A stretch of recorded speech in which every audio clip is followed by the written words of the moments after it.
If I were to provide an analogy on how surfing and life itself are alike, I would think about just being out in the water in the calm. You've got plans for life you want to do, you know what's coming, you prepare yourself with the board. Maybe that's through education or military service, and then you go to ride that wave, and it's going to take experience and training to get up on that wave itself. Some people are in the middle of cruising that wave and enjoying life, and other people are coming off of the wave, and other people may be stuck in that whitewash and in that chaos, and they're needing to pull themselves back up on that board and push out and find that rejuvenation for the place that they're in life, whether it be career, education, family.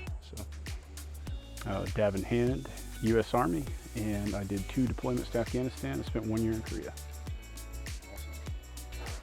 My surf experience based in Florida, doing lifeguard and things like that. We picked up some surfing. It's about 10 years, 10 to 13 years. My best wave.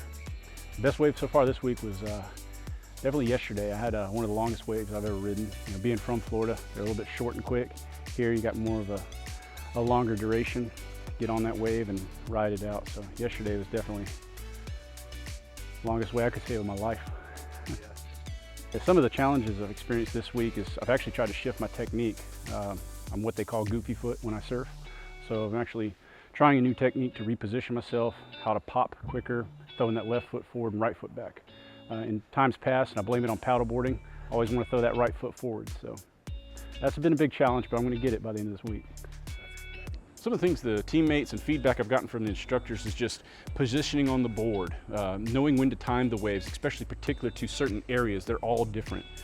So the teammates with lots of encouragement, you know, hey, try this, and then also complimenting you when you come off that good ride. And then the instructors, they're watching your form the entire time. So as soon as you get back to them, whether you wiped out or you wrote it in, they're always ready to give you some feedback, and it's always positive.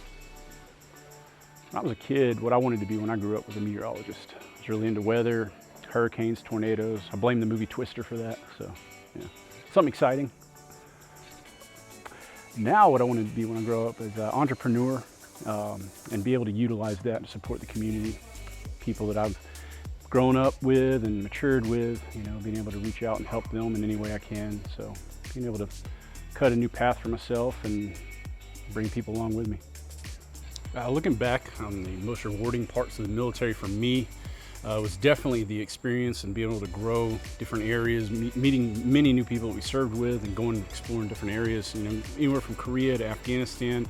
Specifically, I remember, you know, being 18 years old up on the DMZ pulling fire guard one night, and just thinking about how appreciative I was to be in that environment and being able to be part of something bigger than myself.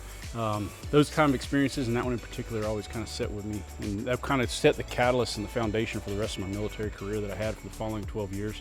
Just being always ready to be on for the next mission and appreciate every moment of that mission. I think my proudest memory of actually being in the military and serving, it was kind of bittersweet for me. I went on my last deployment to Afghanistan. Spent a year over there. And I was proud to serve. I was excited about, you know, what we were doing over there. Again, bittersweet because my oldest daughter was born while I was gone on that deployment, and also my brother had gotten married. So for me, it was a challenge with that, missing that, but it was also very proud and humbling to say, hey, you know, I can lay down my life and what I have that I enjoy to go and serve and do something for a higher purpose and a higher calling than my own self. Being around veterans this week has been very positive for me. Coming out of the Army after 12 years, trying to find that sense of purpose and drive. There's been a lot of different facets for that, but this is one of the ways that I'm able to connect and reconnect with similar mindsets and personnel that have done some of the same things I've done, went through some of the same challenges that I did, and it gives me a place to kind of come and communicate in areas that maybe I don't experience in my everyday life with work or other relationships. So this gives me one more facet to find out what's next for me. Loving each other, loving the family that you have, and it just makes it better to be able to present that to people. So being in the ocean out here, as much as we have been, I mean, we're looking at 36 to 40 hours this week.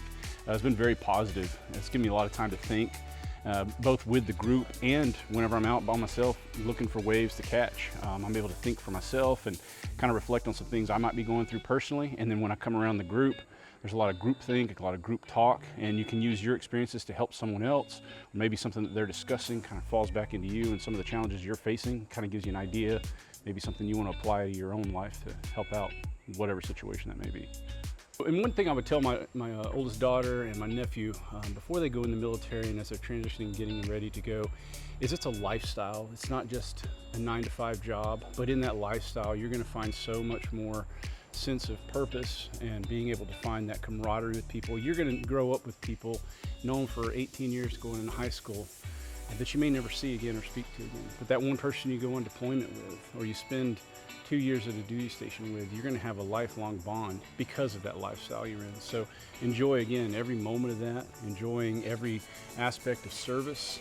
And anytime you get orders to go somewhere new, embrace it. You know, you're going to be a little homesick, but hey, just drive on, because one day you're going to look back at that and really think, man, I got to go to this place, or I got to do this mission, and it's going to be so much better than, you know, that little feeling of homesickness in the first couple of weeks or months, but that'll come and pass. So not only leading to, you know, with my oldest daughter and my nephew wanting to go in and try something new, I kind of speak to myself here and now. Looking forward to this trip to go to Costa Rica and come out here with guys that I'm not really getting served with or may not know that well, but I'm able to come here and just transition right into building these relationships. And it's almost like starting back from, hey, this is very familiar with the military service, and going into having familiar conversations, getting to know one another. And after the first day, we're out there on the waves, and it feels like we've been serving together for years.